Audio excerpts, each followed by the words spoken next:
IRS, Benghazi, the Associated Press. Obama's got the heat turned on him, a conservative and a liberal, in the House today. We'll talk about it live here in Mac's World. Let's get it started. Let's get it started in here. Let's get it started.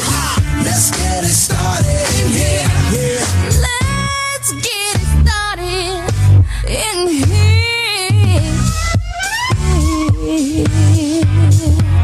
Welcome to The View from a Pew, a conversation among Christians who are out to grow their faith by asking the simple questions, the tough questions, and the stuff you really wish your pastor would talk about. Come on now, let's reason together. It's your voice we want to hear. The phone lines are open, so join the conversation. Call 855-244-0077. That's 855-244-0077. Now, here's your host, J. Michael McCoy.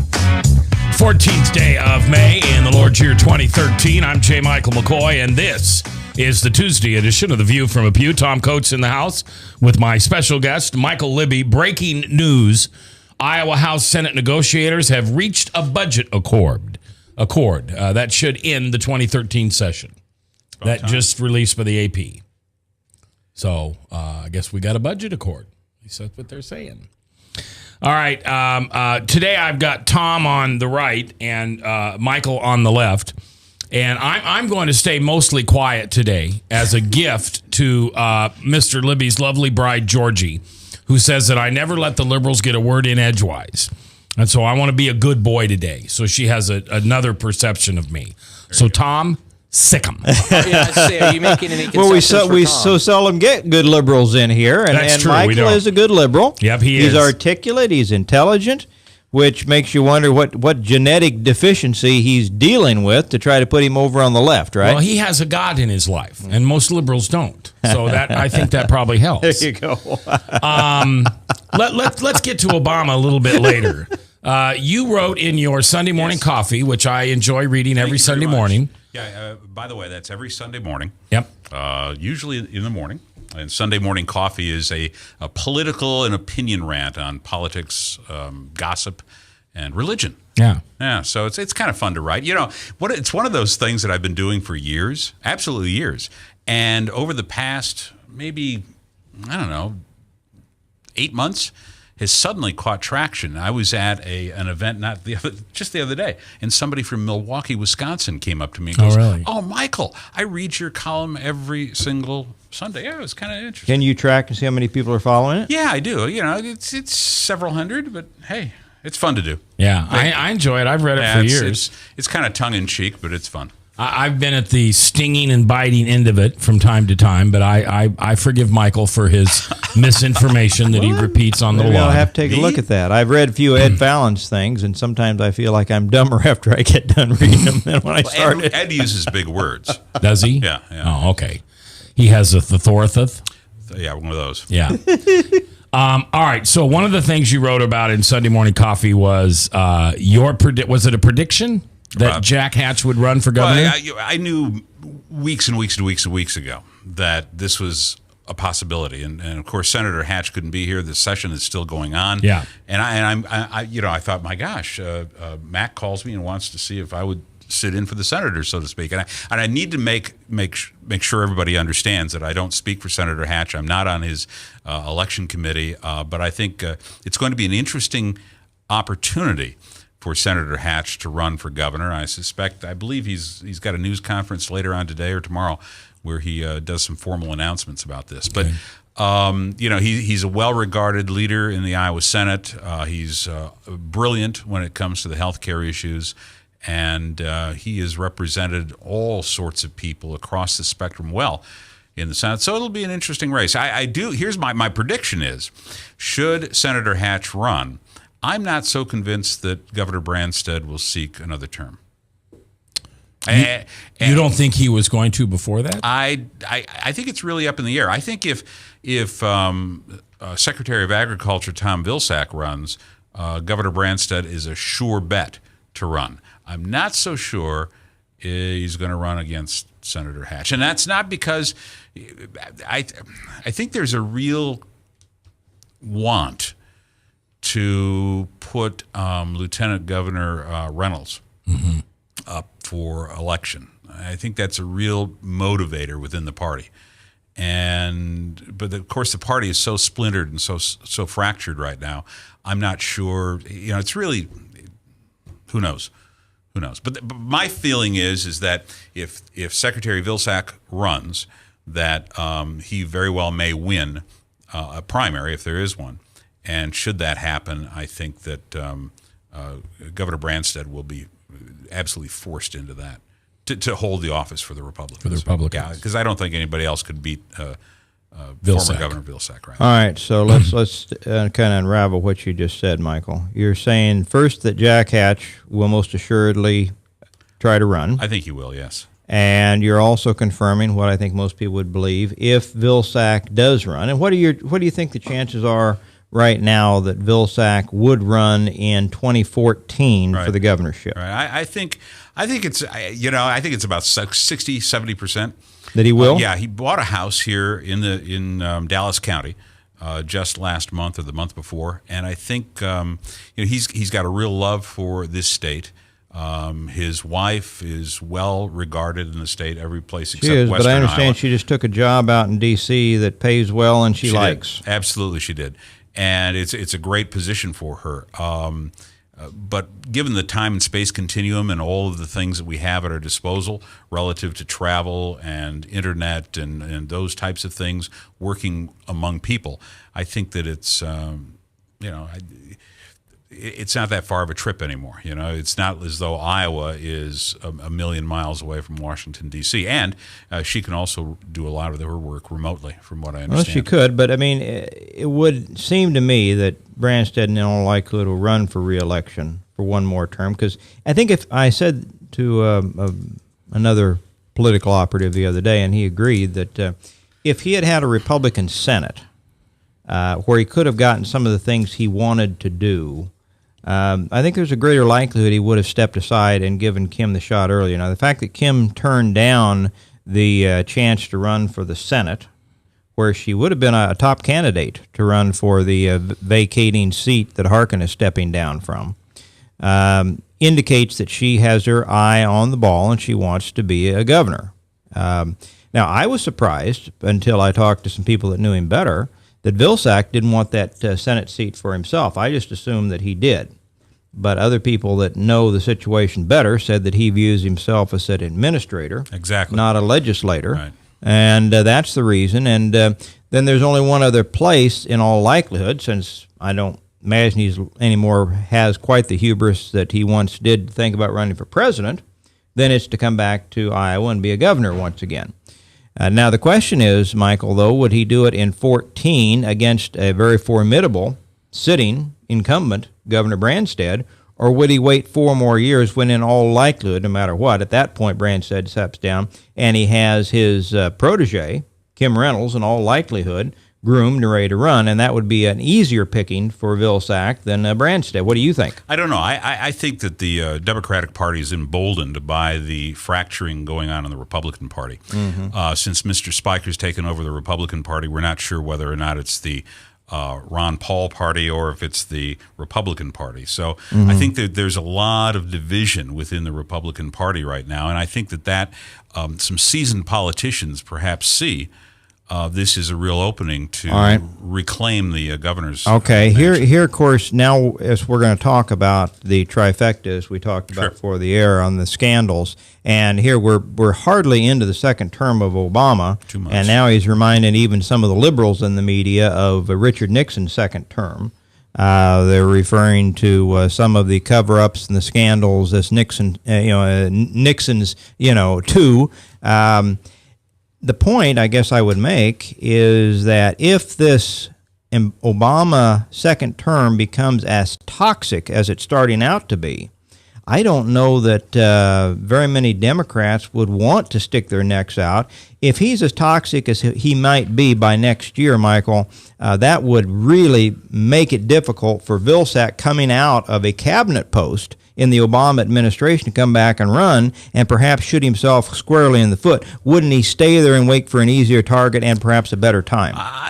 That's considering whether or not the Obama administration. Yeah, is I'm toxic at this speculating, point. of course. And I'm not sure.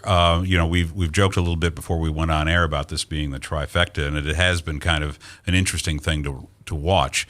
But the Benghazi affair, I think, is a non-starter. The Benghazi. Thank you very much. Affair, I think, has all been asked and answered to this point, I believe. I hear there's more coming. Well, everybody hears there's more coming. Senator Graham the other day said that this was going to be the sledgehammer that took down the Obama administration. This would make Watergate look like a walk in the park. Well, that's not really coming to fruition. It took, how long did it take for Watergate to fully unravel? And there were no dead bodies at the bottom of Watergate. But it's easy to pontificate as talking heads about a political misstep like this.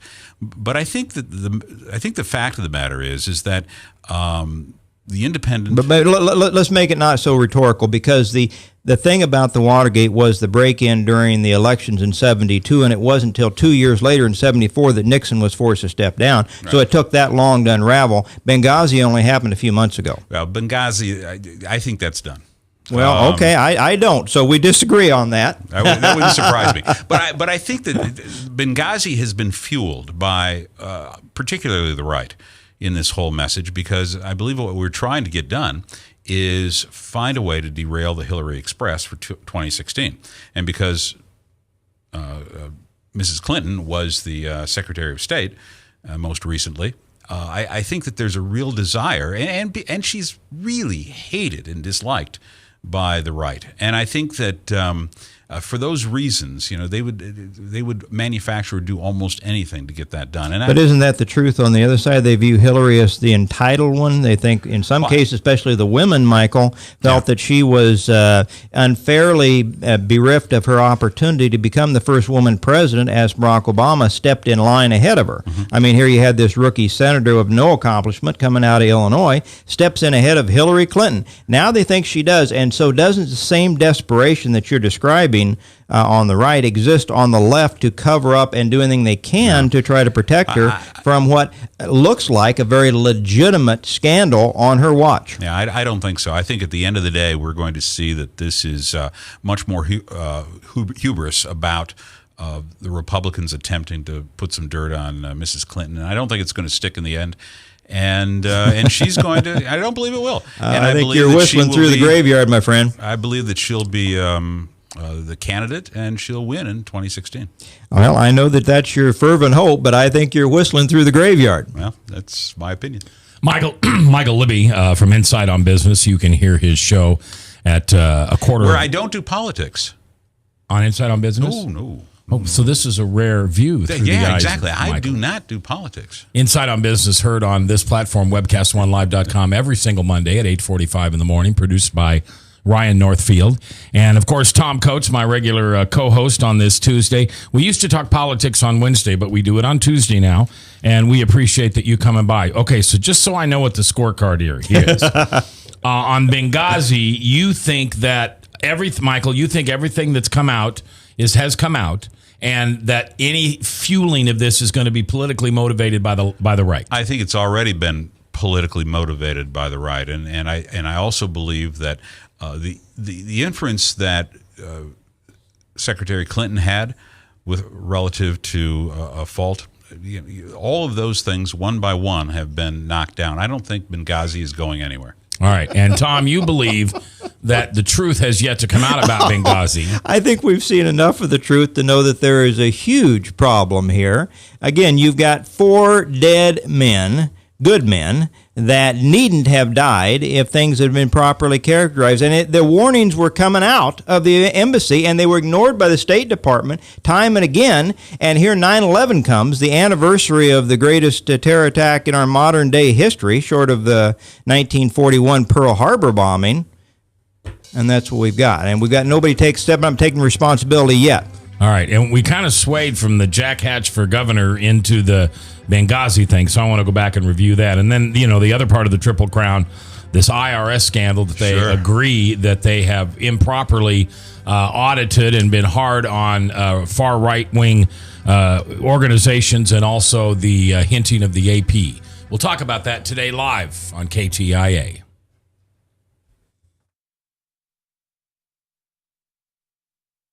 Leach, owner and general manager of Service Legends. I brought along a couple of the home comfort heroes. Hi, I'm Tammy Wells. I am Nick Wondershad. I am administrative manager I am the senior technician from Service Legends. It seems like every good thing, when you feel it to the bone that it's good, there's a lot of hard work put behind it. I don't think that you can fake it and have it turn out good. If we seem like, okay, that's just weird, it's just a furnace, why would you believe so deeply in a furnace? It's not just that, we want to show the world that you can have good service. Yeah, I mean, it's got to be, it's your home.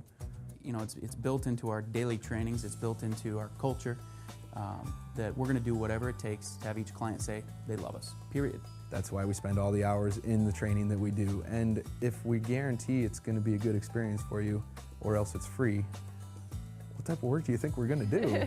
There is a guarantee. Temperature selection guarantee, fixed rider it's free guarantee, comfort guarantee, best value guarantee. All of these guarantees hold us accountable to ensuring that we exceed your expectations. And if for whatever reason we'd fail and we can't make it right, we guarantee all of those guarantees with a 100% money back guarantee. I mean, if you don't think that your technician can fix it right, are you going to say that to a client? No. You don't have to worry about having a technician come to your house. We drug test, background check all of our team members. We put safe people in your home. Each and every one of our service techs, 400 hours a year in training. You tell it the minute they walk in the door. They know what they're doing, they've done their homework, and they actually truly care about what you want. Because at the end of the day, you're the person that makes sure I have a job. They're going to be listening. They're going to want to know what your challenges are. Then they're going to come and give you options, and you get to choose. If I'm there to help and I make it easy and painless, I did my job right that day. Well, when it comes to your comfort, safety, and your family, you don't necessarily go buy the most expensive, but you get the most bang for your buck. Oh, it's worth it, because there's a lot of people that will find a way to get it to work right now and then leave and then come back, charge you again, and the cycle just repeats itself. So when I'm out there looking at the furnace, I want to find why it failed today. How can we change the part today with something that you're not going to have to worry about? Is it worth changing the part today? I mean, you can put a lot of money into a furnace. I can fix parts all day. There's good job security in that for me, but is it the right thing for you? I get a lot of the phone calls of after the technicians are there. They're just in awe. They're like, wow, you guys are great. I mean, I don't even know what to say. You guys are great. Everything you did was perfect. It was great. Keep going though, I like this. Just give us a try. I'm gonna take all the risk. I've got the time to make this right. I've got the support to make it right. Just check us out. And if you don't see the value in what we do, I mean, fixed rider, it's free or 100% money back. enough said.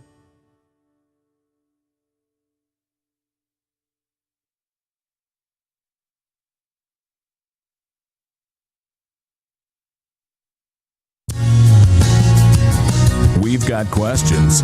You've got the answer. Join the conversation. It's your voice we want to hear. So call 855-244-0077. Now, here's J. Michael McCoy.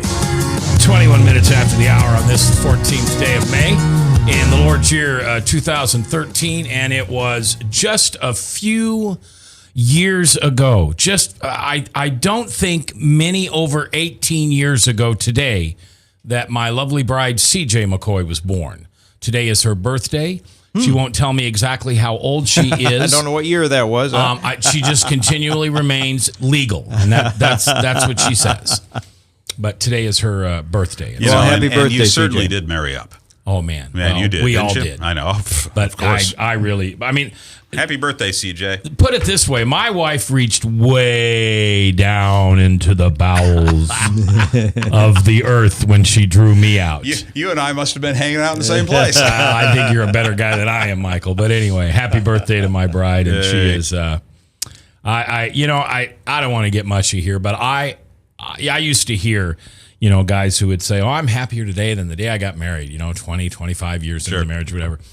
I am more in love with her. I enjoy spending time with her. I find myself dropping those things that used to be so important for me to have in the middle of the relationship, and now just, what do you need, honey, and how can we help you? And almost kind of here to serve her, you know. So, but she's an easy as it girl should to be, serve. as my bride says, as it should be. And I want to congratulate you on being just a great son.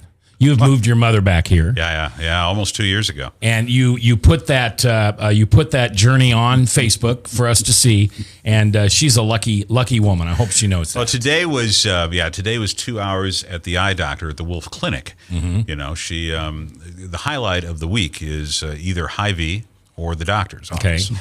And so today, and nothing moves at warp speed when you're 93 years old. Okay. So today was, and I was afraid I was going to miss this particular date. Yeah. Because she was moving at, at the crawl speed. You know? Does she live with you? Oh, no. She lives in her own apartment. Okay. She's totally independent, with the exception that I'm there a couple hours a day. Sure. And she does, thank God, she does very well. God willing, she'll be 93 in June. Yeah. So well, I love how you have featured her on she's Facebook. fun. Yeah, I started a blog with her. It's called Mom and Me. Okay. And it's just these little stories, less than 300 words about just the things that she does. I mean, she is such a great boost to my ego. Is she? Yeah. The other day she says, Michael, you're starting to shrink.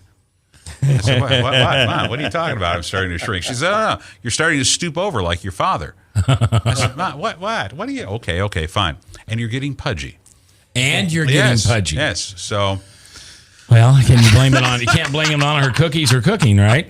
All right. So today it's the right and the left, and I sure enjoy both of these guys being in here today. We kind of had an interesting conversation about the Benghazi thing, and you really are 180 on this, guys. Oh yeah. Tom is saying, the pop is let's yet make to a be bet here, topped. Michael. I'm betting that this has legs, and you're betting that it doesn't. So it doesn't have legs. We'll have a gentleman's wager. All right. Go. And on no betting. I figured you picked that up. Back to the governor thing. It's 100% that Jack Hatch is going to run. Yeah, I believe so. Okay. Yeah, this has been in the works, I think, for a long time. Right. And at this point, this will be the first opposing Democrat to come forward to say they're going to run. Well, am I wrong on that? Not correct. There is another. Let me think. Okay. There is a fellow that announced at the Polk County Central Committee meeting, and I'm trying to remember his name offhand. I'm embarrassed. The fact that Democratic? he's so forgettable, it means he's not a legitimate candidate. That could be. He ran for Senate several years ago, and all of a sudden I'm drawing a blank on his name. He's a redheaded guy. He had an opinion piece in the newspaper the other day, and I can't bring it up. I'm sorry. But let's say of the announced legitimate candidates, Hatch would be the first. I believe so. Yeah, and he's already, he's put together his exploratory committee, and I think that's a go. So everybody knew, and I'm going to jump as in a comparison here to the race for Senator Harkin's seat. Yes, that's going to be interesting. Everybody sat back and waited for Latham, King. Is that all? No, there's one more. Who was the other? Well, big I think one? Kim Reynolds was in. No, on the Democratic side. Everybody was before the second team came out. They were waiting on Latham. They were waiting on King. Maybe that was just the two of them. And then once they came out, then you got what I call the B team. And I don't mean that negatively, but that'll be Whitaker. There's probably going to be more. Rod Roberts? Joni Ernst, Rod Roberts, rather. Yeah. Well, the Secretary of Agriculture and Kim Reynolds he's also out. begged off. Northeast. See, I think you had all four of those would look at as A candidates. They all eventually stepped out, and now we're looking at a B string. Yeah, and so it's Braley up against Whitaker, Arntz, and that's it for now. Well, no, Rod Roberts is in there. Oh, he is. Okay. I believe that there's a half a dozen other names. There's some names that have been floated around Mac, as you well. tell me every time I come in here that your buddy, your best friend, Steve Dace, is going to run. You mean the guy that you got the big sign in your front yard that says I support Steve? Shall I take that down now? I mean, you're not even talking about him. Well, I asked Steve the other day if he was going to throw his hat in the ring, and he said he's waiting for God to let him know what direction he wants to go. I think Steve should run. I do too. Steve wants to run. Yeah, but you want him to run for a different No, reason. And I don't want him to run. I want all these guys to run. Because I look at this is going to be such a fun primary for the Democrats to watch. Here's what's happened, I think, and we've reversed roles in the two parties. It used to be that the Democrats would fight it out like crazy. We would have multiple candidates for various slots. And the primary process would eat up dollars, and it would eat up credibility, and it would really mangle up the candidates. Yep. And the Democrats have finally got it figured out, I think, in the last two election cycles. And they've said, hey, look, we're going to coalesce behind one candidate and forget all this adding other candidates. Now, as you know, over in the 1st District,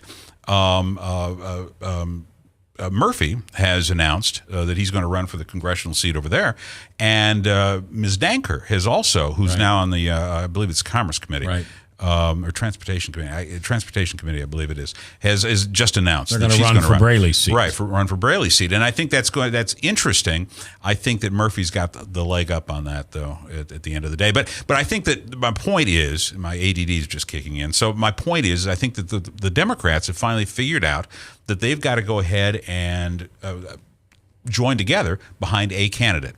And that's not happening in the Republican Party. And I mentioned this now 3 times because of the fractured nature of the Republican Party in Iowa. We have all of these different factions coming together. Rod Roberts today on his Facebook page said he believes that the person that should be running for the U.S. Senate seat from the Republican Party needs to be a staunch conservative and not a moderate. Okay. All right? And I encourage that. I believe that as far right as you can possibly find, if Bob Vanderplots would only run for this seat, I'd be right there. That's because you want Braley to win. Well, of course. Well, Braley's going to win. But the fact of the matter is, I just think that it's going to be a fun time for us to watch, for us on the left, to watch the party. Do you think Braley's going to win, Michael, because he's riding Harkin's coattails? No. Have you ever visited with... I have not. All right. I have not. What I've seen of him, I like. Yeah. Let me tell you something. Bruce Braley is about as common as the three of us sitting in here are. He comes from a working background. He's got a great set of credentials. Brooklyn, Iowa, for crying out loud. His mother still substitute teaches, and she's 80-some years old. And he's just got some great credentials, and he's got a wonderful story about why he wants to run. And it's not about power, and it's not about privilege. It's about really attempting to help people. And so I think that Bruce Braley is going to be an asset, a long-term asset for this state. And he's proven himself well in the 1st, and I believe he'll do an outstanding job as senator. Well, that seat has been held for how many? Long time. Long time. I remember back in the day. I remember when Senator Harkin was running for that seat. Who had it before him? I can't reach. Okay. That almost predates me. But I was also there when Senator Grassley was running. These two guys have been in the Senate forever. Who scares you on the Republican side? Would King have scared you? No. Would Latham? Latham more. Northey? No. Reynolds? No. I think the person that could have won this seat would have been Congressman Latham, because he's a very appealing character. He doesn't have a lot of black marks against him. Bill Northey's a personal friend of mine, but I don't think he could have won. He's very strong with agriculture, and he's a wonderful, wonderful Secretary of Agriculture. He knows the business, and he's in a sweet spot for moving agriculture forward in Iowa. All right. I'm going to take a rabbit hole right, and then we're going to come back. So why wouldn't Vilsack come back and be the Secretary of Agriculture for the state of Iowa? Because I think that he and probably Secretary Northey agree on more than what they don't agree on when it comes to agriculture. I'm not saying to run against Northey. Let's say Northey says I'm out. No, he's not going to. He's going to run again. Yeah, sure. Okay. Sure. All right, back to the governor thing. What do you think of Matt Whitaker? Well, Matt, a former football player for the University of Iowa. Yeah, he's in the far right Taliban law office of Hagenau and Whitaker and some other guy out there. Yeah. And successfully prosecuted the C-Tech case as the Southern Attorney General for the United States. And I'm sure that we're all grateful for all of that. But, Matt Whitaker it's a non-starter. He's a nice young man, but I don't think that's going to happen. I think that the person that's got a leg up on this, if we're looking at the Class B of Republicans, maybe State Senator Joni Ernst. She is a military person. It is about time that somebody elect a woman to Congress from Iowa. And she's got some nice credentials. Her Twitter profile says that she's a Christian and that she's an American. And she's almost as cute as Sarah Palin. So I think that, you've got a real possibility here. Okay, speaking of cute and Sarah Palin, what about Steve Dace? Well, what's that fellow's name, that senator from... I'm sorry, Mac. That's okay.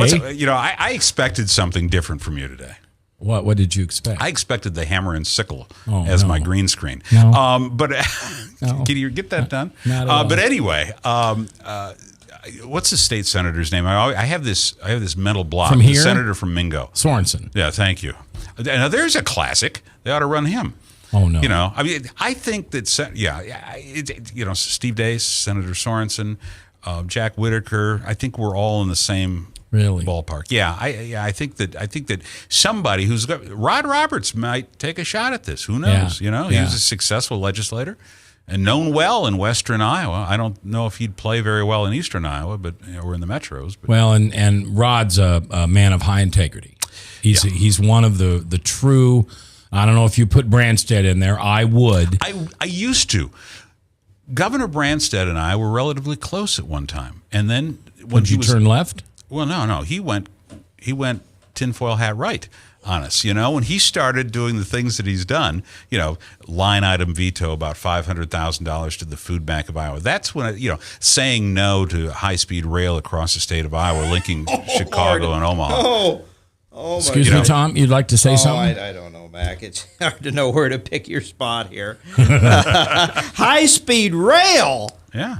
Oh my Lord, that's one of those Democrat dreams. They have this vision of high-speed rail across this country, and it is a thing that would absolutely. I mean, if we're not already bankrupt, and we are bankrupt already, but it would just further the move. I mean, it's just ridiculous. So that's why I'm a progressive.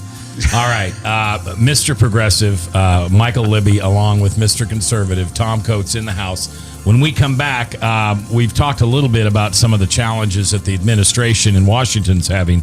What about this IRS scandal? Will this turn into anything for the president? That's next, live on KTIA, Iowa.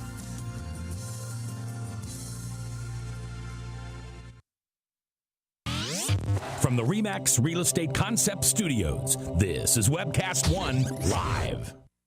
If you choose to obey the power of sin, it leads to death.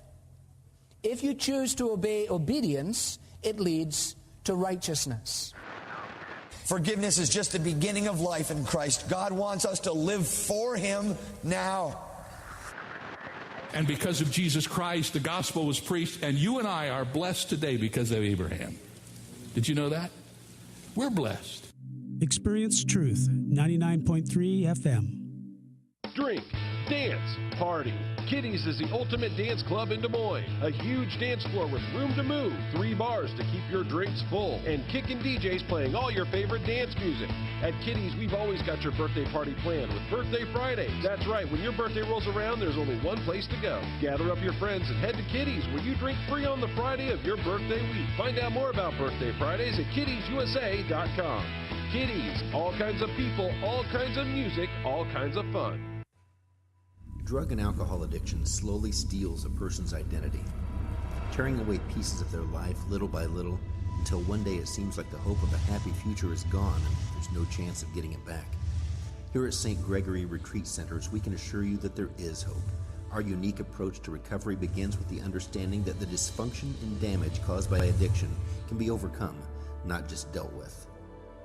Don't let another day go by. Call St. Gregory today. Whether you're 10, 25, 50, 80 years old and beyond, everyone needs to live within their means. I'm Tom Coates with Consumer Credit of America. For almost a quarter of a century, we've helped people of all ages learn to manage their personal finances to benefit them far into the future. When problems arise, we've got the experience you need to make those debt problems go away. Got financial problems? Call Consumer Credit of America. The only way we come to know the Saviorship of Jesus Christ is by bowing and acknowledging that He is Lord and King over all the earth. Jesus Christ died on a cross, paid the penalty for our sin, and by repenting of our sin and accepting Him by faith, what He did for us, we are forgiven.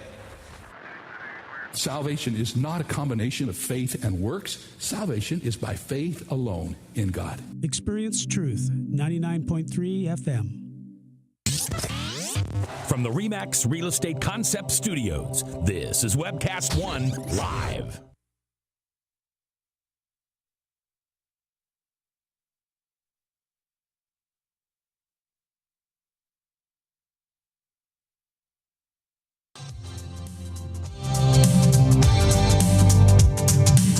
We're the ones in the pew, not pulpit. Come on now, let's reason together. The phone lines are open, so call 855-244-0077. Now, here's J. Michael McCoy. 22 before the top, and the Salem Radio Network News, and then Michael Mudloff in True Blue. My guest today, it's the right and the left. The left, Mr. Michael Libby, host of Insight on Business here on this program every Monday, which has nothing to do with politics. So do you enjoy talking politics? You know, I do enjoy politics. Yeah, I think there's, when we were young, thank you very much. You see it now. Yeah, my producer just put it up. I was hoping for the communist flag, not you know. He can do that too. But you're a communist American. He says you're a communist American. Well, I am a leftist. Communist American. There you go. You know, I think that there's two things that we're told that we should never discuss, and that's politics and religion.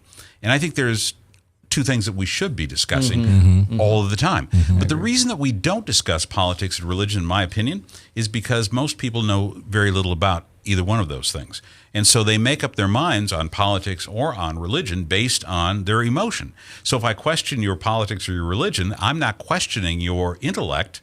I'm all of a sudden digging something at the heart. And I think that's why people get so emotional and so frustrated and angry.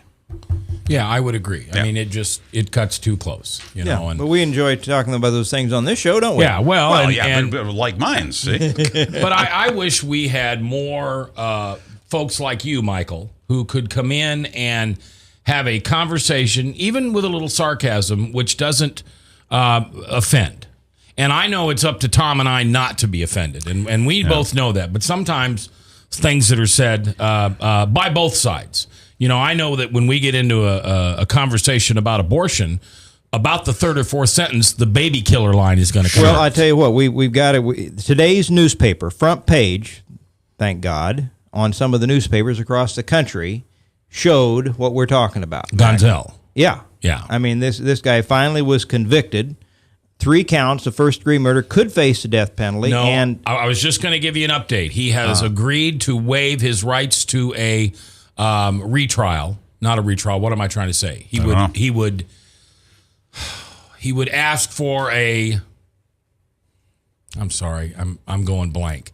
When you lose the trial, he agreed to appeal. He agreed to waive his appeal, so he will receive life in prison. Yeah, that was just announced. Well, but I mean, when you get into the details of this, it's as ghoulish as it comes. I mean, this is I can't imagine sitting here with very many, even hardcore pro-aborts that would say this isn't ghoulish. Yeah, it was bad. I think, in fact, I was glad to see it on the front page of the Des Moines Register today and USA Today. Well, and the issue here is you're going to get those people on the left who are going to say, oh, come on, this is, you know, that's like the left throwing the Westboro Baptist Church in as an example of a conservative Christian. No conservative Christian in this country thinks or acts anything like the Westboro Church. Well, what the left's going to do is, though, this Gonzell, he's an extreme anomaly. But it's not. How many times has Planned Parenthood called an ambulance and said, we have a baby that's been delivered alive? None. Yeah. So you're telling me this happens all the time to the guy in Philadelphia, but never anywhere else in the country? Well, and wasn't it just last week that, in fact, Obama's picture was on the cover of USA Today, along with the story about the convicted abortionist. And I thought it was interesting because wasn't it just last week he went to Planned Parenthood, the first president to ever attend a national Planned Parenthood session and say, "God bless Planned Parenthood"? Yes. I mean, the irony is just incredible on this. And then they put the two pictures, the two stories together on the cover of the USA Today. Well, being from the left, yes, you have to love what's going on in this country right now. I mean, everybody's drinking out of your trough. Right. Well, I'm not so sure that even the left is drinking out of the trough. You know, the president has tried so hard, I believe, to work a deal with Congress and to be understanding, to be a leader of all of the citizenry. That. Yeah, we got it. Yeah, the caption is right. Take out the just kidding, and we're all right. Yeah, there you go. You know, I have to tell you a story. It's a true story. My grandfather was a communist, bona fide card-carrying communist, and he worked for the labor movement. And he was a guy that went out and organized unions in Wisconsin and Illinois, and spent some time, of all places, in Iowa. Organizing for the AFL many years ago, 1930s. Now, did you know this grandfather very well? I didn't. I never met him.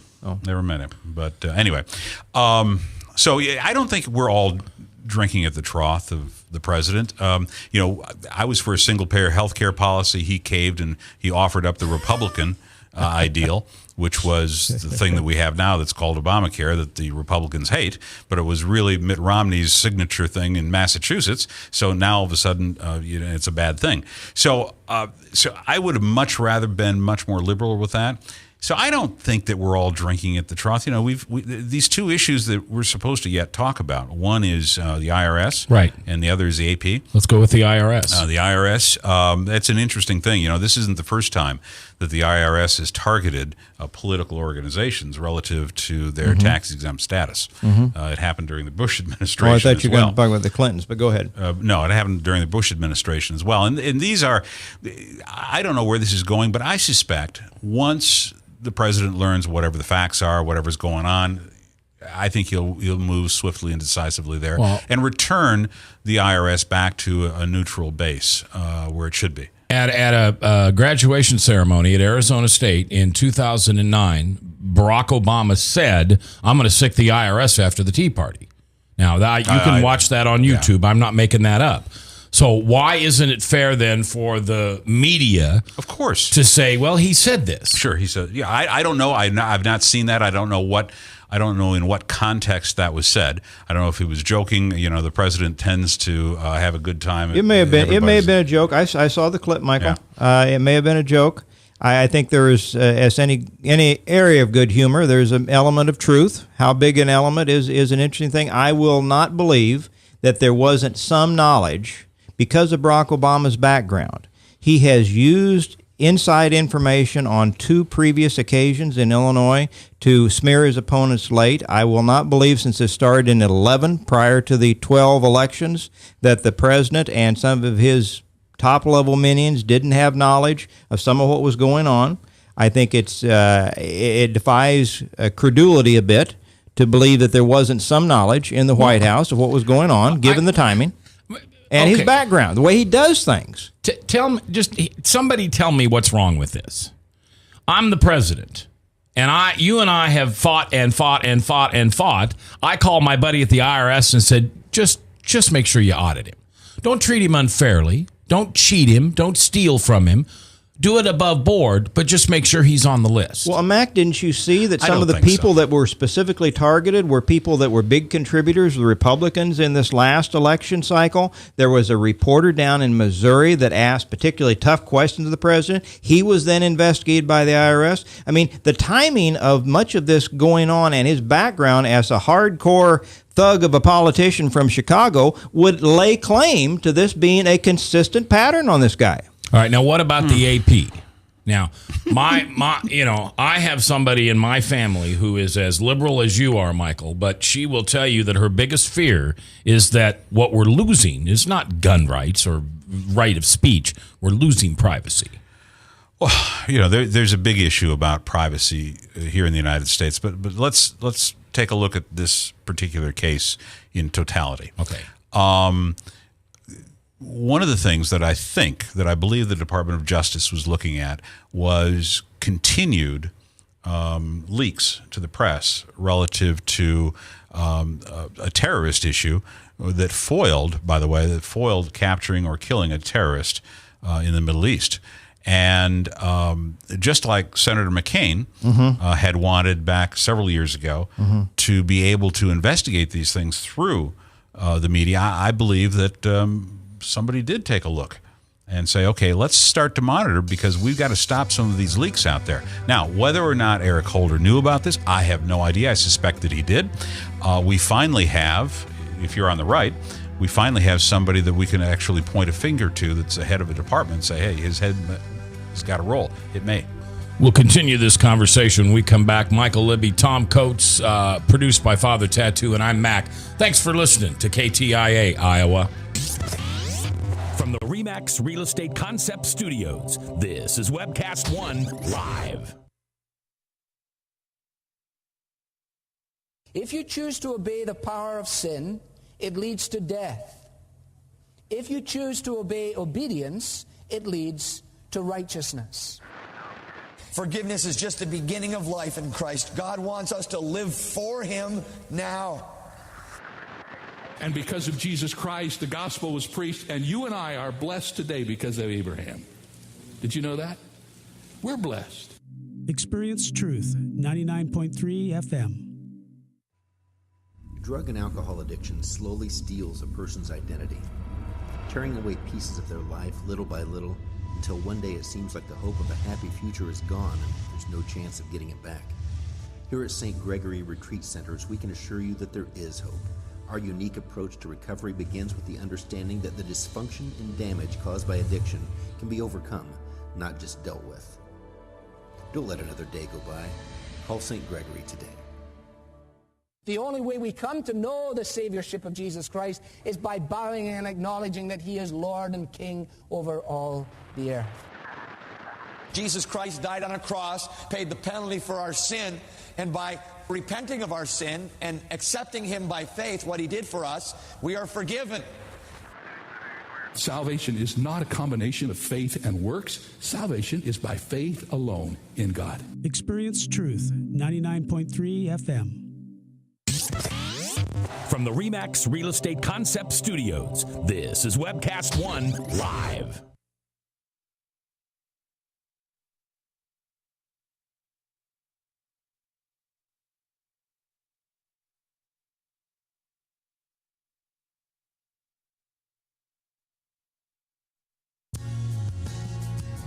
We've got questions.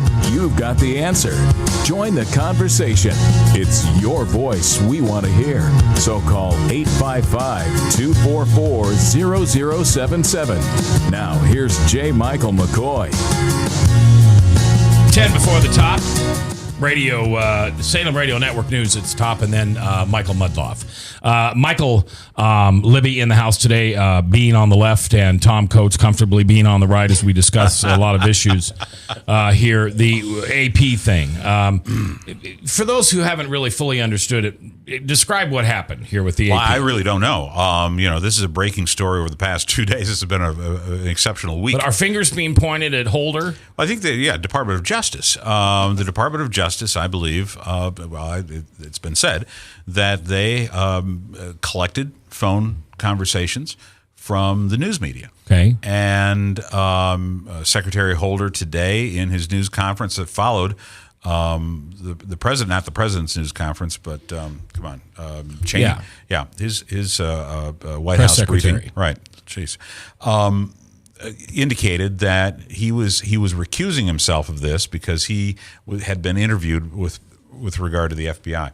I think that I think that people are correct in asking for an independent investigation on this, find out where this is going. But I think if we understand the root of the issue, I believe, goes back to these leaked stories that both the right and the left, quite frankly, have a problem with. That aiding and abetting, if you will, terrorist factions, no matter where they might be, shouldn't be something necessarily of free will to the media. So, but at the same time, that's a little bit scary. That if we start to muzzle the media, but I'm not sure it was muzzling the media. They just wanted to find out where this was coming from. Mac, let me interject a little bit on this. These were phone lines, 20 different phone lines that 100 different reporters had access to. I think they overplayed their hand. I think even as bad as the Benghazi and the IRS thing is, the issue of interfering with the press. And part of the angle here may well have been we're just now engaged in the Benghazi and now the IRS and other types of scandals. Would have been to send a chilling reminder back to potential whistleblowers. Big Brother is watching. Mm-hmm.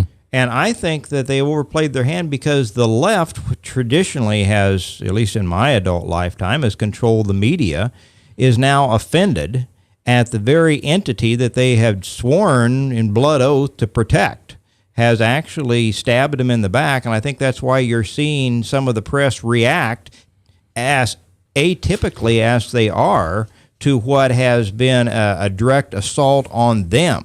I think they have this elevated opinion of their own importance and their own independence. As much as some of us might laugh about that, they themselves take themselves very seriously, and to have the Justice Department coming in and tapping the AP lines, I think is an offense that may have crossed the Rubicon for them. I think there might be no turning back, and if they start digging into these and other scandals that would be probably even yet to be announced, this whole administration could be enmeshed in one scandal after another. If the press is really offended by this, look out! It might turn and really bite them in the butt. Michael, I don't. Again, I think if we looked at the root as to what happened why this happened, I think we were going to find that this was an issue of national security. And why didn't they declare it as there were some channels I listened to a judge this morning that they could have declared this to be just that, and they didn't. So at the very least, at the best case scenario, they did it improperly and illegally. I think one of the things that has happened because of this amazing trifecta is the fact that it will give rise to our friends like Ken Black and Ken. I'm sorry, Sorensen. No. Ken, the Iowa Tea Party guy. He's thinking Crow. Ken Crow. Thank you very much. It's going to give real meat to those folks who I thought were on the decline, and this is going to really invigorate their base. And so I think that's what's going to come out of this. Well, that could be. You could be right on that, Michael. I think that and the Occupy movements are actually linking up, because one of the things that the far left loons in the Occupy movement care most about is the Big Brother intrusion into the private lives. And so I think that it might actually give the far left and the far right a reason to lock arms here.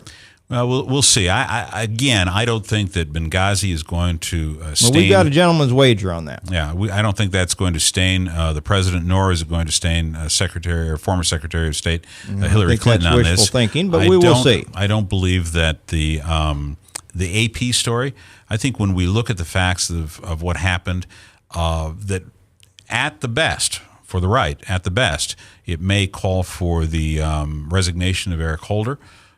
Who should have stepped down after Fast and Furious was made known, and they protected his back, and he's still in there. Might be able to hope for that. In fact, I don't think we've even heard the end of Fast and Furious quite yet either. And thirdly, the other issue, the IRS scandal. I think that once that independent investigation is over with, and the president demands that return. And I think the president did the right thing today. I think the president did the right thing today. Rather than say, okay, heads got to roll, heads got to roll, heads got to roll. You better watch out for his own. I want to go ahead and have the opportunity to get all the facts on the table before I make that. I don't think he wants all the facts on the table. I think he's a Chicago thug of a politician, and the IRS is just consistent with a pattern of that he has employed since the initiation of his political career. I always get a kick out of the far right, like Tom, who are very eager to throw out the insults to the whomever the sitting president is. I think I'm defining him, not insulting. I'm thinking I'm defining him. And I know that when President Bush was president, I didn't much care for any of his antics, but I never did call him a thug, Tom. Well, because he wasn't. He's a fine gentleman. I think when Obama said recently that Trayvon Martin, if he had a son, he would look like Trayvon, I think he's right. I think Trayvon's drug activity and his thuggish behavior, if he had a son, he would look like Trayvon Martin. Wouldn't you love to have, maybe Tom should run for the Senate? We've talked about that. That would, he and Steve Deace. No. I am not going to put myself in Steve Deace's category. I thank you anyway, Michael. My pleasure, sir. I just appreciate you both being here. That's all right. We'll have you back again when there are issues like this. As a guy kind of sitting in the middle and not so involved in politics as other things, at least from a passionate standpoint, I'm just sick. I'm sick for my kids and my grandkids. I have no idea what type of world we're handing them. I don't know what integrity is anymore. I don't know what the difference between right and wrong. For a long time, I've looked at the difference between right and almost right. And now there is no more almost right. And there is no more almost wrong. It just seems that all we do is look at the other side and say, you're wrong, you're wrong, you're wrong. And the sad thing is, Tom, we feel that in our hearts. That's not just a political talking point. We have gotten so far apart in this country. But hopefully on programs like this, we can come together and talk. And Georgie, if you're listening... So you were very good. Just tell your wife that. I will do that. Thank you. Father Tattoo, thanks for producing. Reich will be here tomorrow. And until then, I ask just one thing of you. Today, as the temperature drops and the sun goes down and you sit and watch the evening news, for your fellow countrymen, for the ones on the opposite side of the aisle, just do one thing, would you? Please, just pray.